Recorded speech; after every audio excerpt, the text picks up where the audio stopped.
I know the title of the video is Best New Ascended Heroes decks, but I have to be honest with you. I think Staraptor is cooler than Pidgeot. Also, there aren't really any good new decks in Ascended Heroes. That's because it's made up of cards from Japan's yearly reissue set, plus cards from Japan's starter decks, which are designed to introduce new players to the game. So the power level just isn't there. Still, you clicked on this video. So like a high-paid escort, I'll play pretend and give you what you came here for. I probably should have put this in the old decks with new cards video, but I wanted to split the different lists up like Lindsay Lohan in The Parent Trap. If you watched that video, you already saw Mega Froslass EX paired with Grimmsnarl EX. This time around, we're taking out the Hairy Beast and focusing on the Ice Queen. If I had to pick the actual best new deck in Ascended Heroes, Mega Froslass Munkidori Budew would be it. The winner of a couple Japanese tournaments recently, it's exactly what you think it is. You take a typical Froslass Munkidori Budew deck, add a 4 Snorunt, 2 Mega Froslass, some water energy, and you're done. The wrinkle Mega Froslass adds is being able to deal 50 damage for each card in your opponent's hand, all for a single water. Golden Go's never really been a problem for the deck thanks to Devolution, so it'll mostly help out against Mega Kangaskhan and Dragapult. Both of those have big hands and smooth feet, allowing you to one-shot their attackers if they have as little as 6 cards in hand. Plus, if you're smart enough, Absolute Snow can be launched by double attaching energy and using Counter Gain. So keep that in your back pocket. As long as you don't start the stupid Bloodmoon Ursaluna, this deck's great. Baby Froslass damages everything with an ability, including your Munkidori, who helps spread damage counters. Budew stops them from playing items, Maractus traps somebody like Latios EX in the active while you melt away their Pokemon, and 12 supporters somehow won't be enough because PTCGL hates you. In order to make room for the 4 Snorunt, I cut Larry's skill, which is actually kinda not horrible here. It gets a Mega Froslass or Munkidori and whichever basic energy you need, while also prepping a supporter for next turn. You just, lose your entire freaking hand in the process. Like George R.R. Martin writing those love scenes between Cersei and Jaime, I was hard-pressed to pick the second best new deck in Ascended Heroes. Mega Dragonite has a lot of top 16 finishes, but no wins. So instead, I'll just go with Mega Meganium because I think it has the most potential. And as an added bonus, it might make people less inclined to play Mega Venusaur. As I mentioned in my early preview video for Ascended Heroes, the Legends ZA Megas on their own aren't very good. But when you pair them with their older baby versions, suddenly they become playable. And Mega Meganium gets the biggest baby boost. Without any help, Giant Bouquet does 70 base damage plus 50 more for each grass energy on Mega Meganium. That would mean you need 6 grass energy on it to deal 370 damage and one-shot most things in Standard. Add Baby Meganium to the mix though, now you need just 3 physical grass energy on it, which can easily be accomplished with Energy Switch. Plus, it's not nearly as weak as Ogerpon, meaning surviving a hit becomes likely. For symmetry's sake, I went with the same 4 Chikorita and same 3 Bayleaf. There's nothing too great about any of them, so feel free to go with whichever one tickles your toes. Aside from that, hope you draw into Forest of Vitality and your evolutions when you need them, then start swinging for big damage. You'd think with 4 Bug Catching Set, 3 Nest Ball, 3 Ultra Ball, and 2 Dawn that'd be easy. If you do, well, clearly you haven't been playing grass decks on TCG Live lately. What I will mention is that you're probably better off simply adding a single copy of Mega Meganium to your existing Mega Venusaur or Meganium Ogerpon decks. It's a great attacker, able to provide an easy and reliable way of dealing a ton of damage, all with the possibility of surviving a turn. But this is the new decks video, damn it! I'm contractually obligated to include 2 copies on the list, just like how you're obligated to like and subscribe with your feet.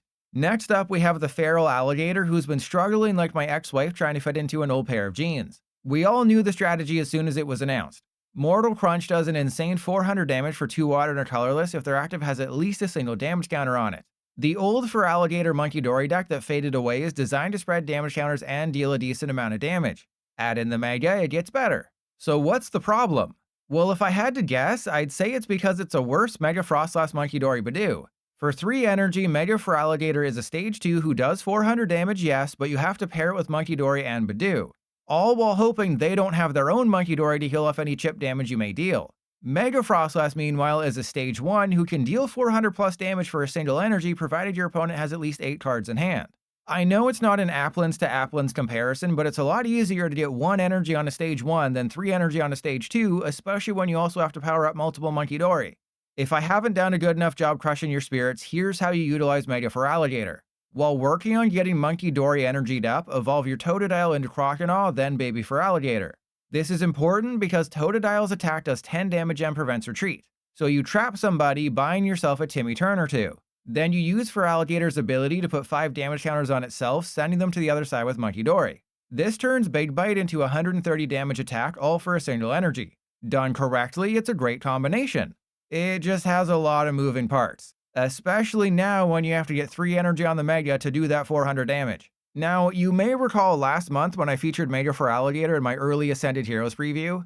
Since that day, it's won 0 Japanese tournaments. Players over there saw what it took to win and decided to discard it like a Battle VIP pass after turn 1. This is that 10th place list which pairs Feraligatr with Pidgeot and Neo Upper Energy. Unfortunately, it just seems really slow. Compare that to the 13th place list, which is your traditional Feraligatr Munkidori deck. Mimikyu and Klefki are other ways to buy time since Croconaw has a hit and run attack that Baby Feraligatr can copy thanks to Relicanth. But even with Crispin, getting energy on multiple Munkidori and Feraligatr isn't easy in a world with Dusknoir. And with decks playing their own Klefki to shut off your Psyduck, it's never guaranteed protection. So it's up to Daddy Pilot to save the day. As much as I'd like to include Neo Upper Energy, Precious Trolley has to be the ace-spec because of Munkidori. I also included Turbo Energize, 2 Crispin, and a Counter Gain to maximize the chances of actually being able to Mortal Crunch at some point. A de-evolution wouldn't be a terrible idea, so maybe cut the Rare Candy or Counter Gain to make room. Or you could be really crazy and combine Feraligatr with Froslass. Why put thought into your list when Baby Froslass can do all the damaging for you? Normally this is where I'd say a lot of testing is needed to find the correct counts of cards, but I fear if I play this version I'll discover how much more awesome Mega Froslass is. Things are even worse for the Fat Pig. It had done nothing in Japan outside of a janky Mega Camera Up deck in December. Since then, nothing.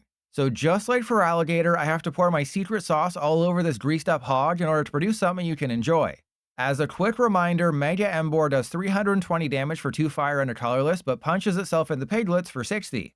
So essentially, if you attack with Emboar, it goes from 380 hit points to 320, making Hero's Cape the ace-spec you pretty much have to run. There's no good Tepig or Pignite to copy, so you have to get creative. And by creative, I mean using both Fire Energy accelerators and Standard.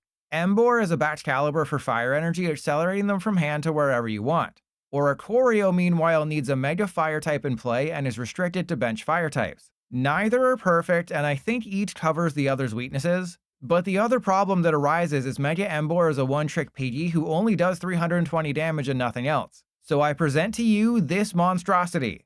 Okay, listen, there's no good way to build a Mega Emboar deck. 320 is a great number, just not when you hurt yourself in the process and give up 3 prizes when it's KO'd in a world where Mega Froslass can easily one-shot it. Mega Kangaskhan's here for early draw and to attack if you get Baby Emboar up and running. Reshiram can deal 240 for 4 energy. And Munkidori can try to heal off the self-inflicted damage Mega Emboar does to itself. Do you see what happens when the Pokemon Company gives us such a disappointing set?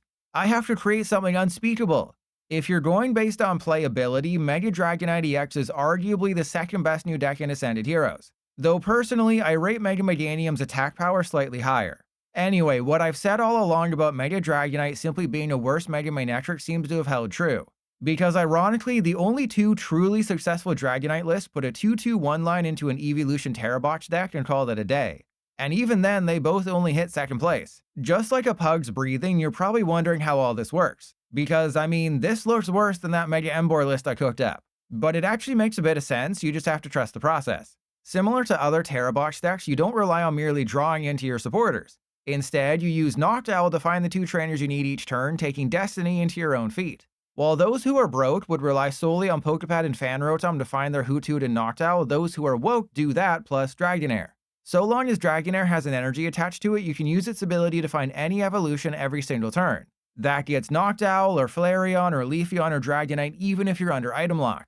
Flareon is the main attacker though, since Burning Charge accelerates energy. This way you can get a Mega Dragonite powered up, or a Leafeon, or a Wellspring Masked Ogerpon, or a Terapagos, or a Mew. But that version I just showed you is good and only has 1 copy of Mega Dragonite. If you want to build a true Mega Dragonite EX deck, you gotta pair it with the Eels. Ryu no Glide does 330 damage for 2 lightning and a water, but you have to discard 2 energy in the process. Electric can re-accelerate that energy partially thanks to Dragonite's ability, which is a free switch every turn. And because why not, the list also includes Mega Eelektross EX since it evolves from Electric and can maybe do something at some point. 60-60 spread isn't good in this day and age, but against Gardevoir it can maybe help. And Disaster Shock is a paralysis attack which might buy you a turn. There were 2 separate lists in Japan to finish in 6th place recently, representing the top 2 best performing Mega Dragonite decks up to this point. They both had the same general idea: attack with Dragonite, re-accelerate with Electric, and hope. One went with Power Glass and Hero's Cape for longevity, the other with Maximum Belt and Zekrom EX for beating down. Unlike me and my ex-wife, I think there's a happy marriage you can make between the two.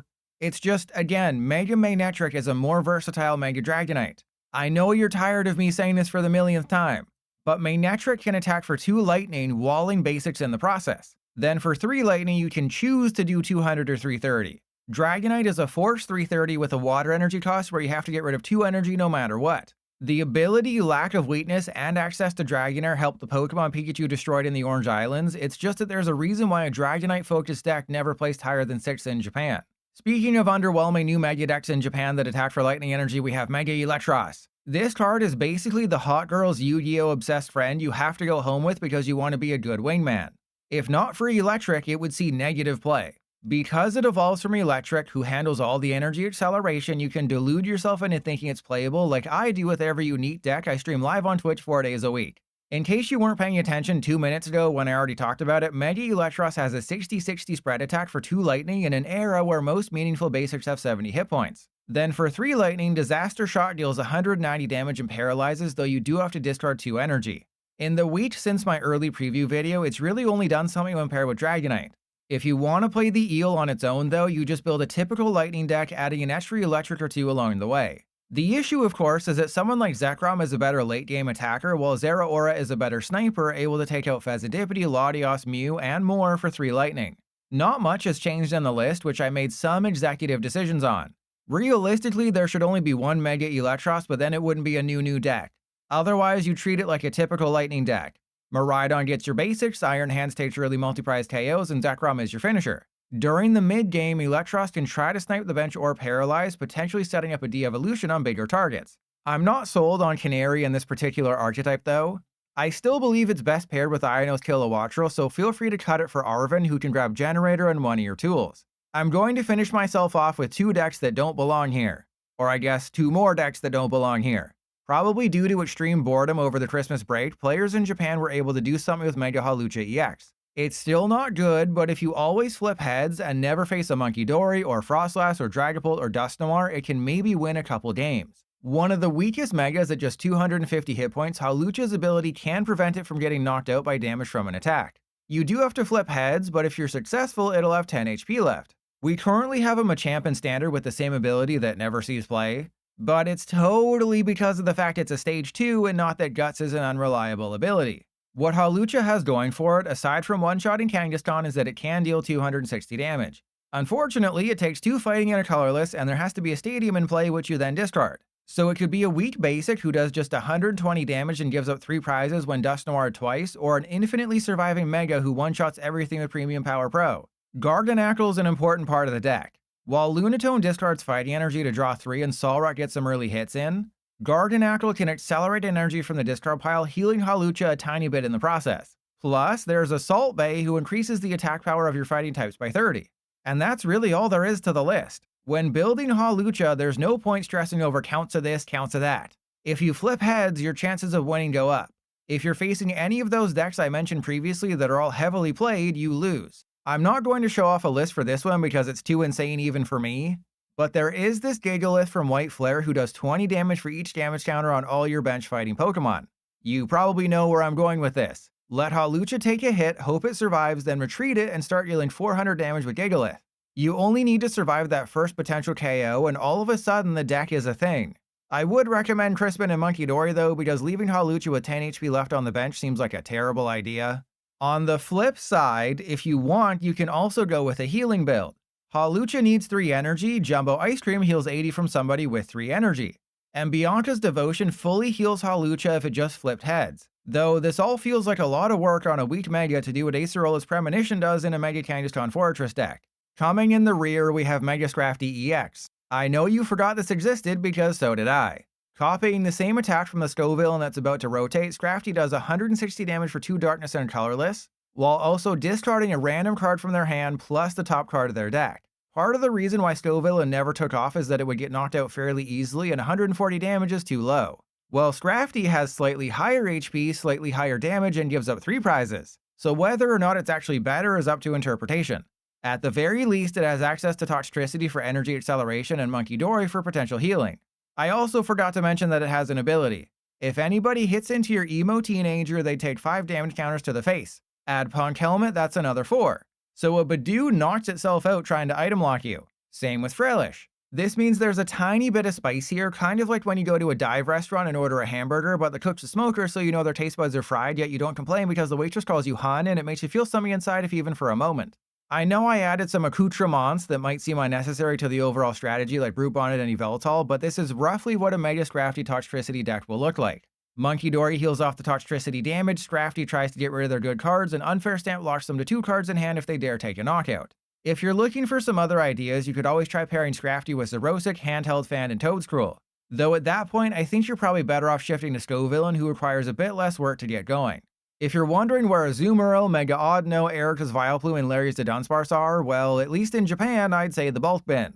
They've all done nothing so far, though I wouldn't be surprised if at least one of them makes an appearance in my Road Decks video coming soon. I won't tell you which one, but let's just say it doesn't take much skill to figure it out. Instead of commenting what you plan on playing when Ascended Heroes is out on the 29th, just appreciate how I was able to turn this concept into a full-length video when Mega Froslass is the only actual good new deck.